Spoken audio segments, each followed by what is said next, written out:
doing a hollow model out of something that's solid already. Here I've got an item that somebody's requested to make hollow, so it'll make my life easy. It's something that they've just downloaded off of a website, um, and I'm looking to print it. What I'm trying to do is make this hollow so that I can print this on a resin printer. It'll take less time, it'll take less material, and therefore cost less money and potentially have a lower failure rate. Not that I think it'll fail, but you never know. The more time something spends on the printer, the more chances you've got to actually fail. So this is something that I've just imported as is. First thing I'm going to want to do is check the size. To do that, I'm going to go under Edit and Transform, since I might need to adjust the size already. Over here, you'll see the X, Y, and Z for size is in millimeters. So this is under 4 millimeters across.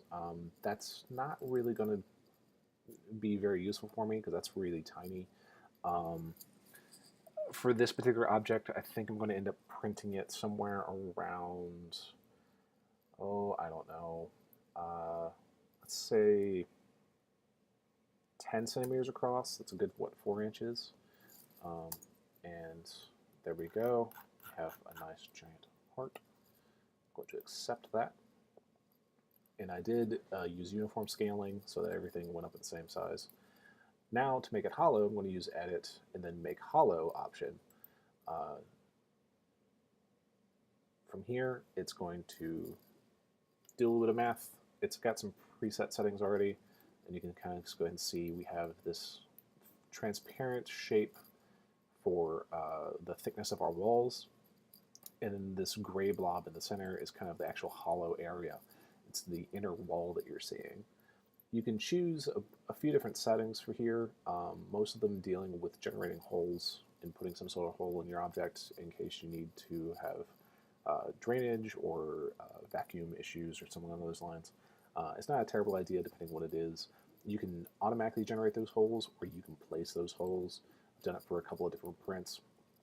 For right now, for this one though, I'm not going to worry about the holes for the sake of just this video.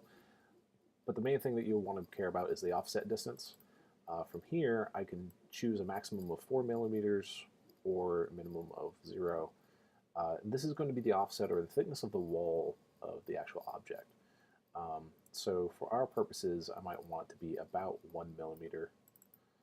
And you can either use a slider or just type in your numbers and then hit Update Hollow to see what that looks like. And you'll see after a second or two, depending on your computer, our inner wall seems to have expanded.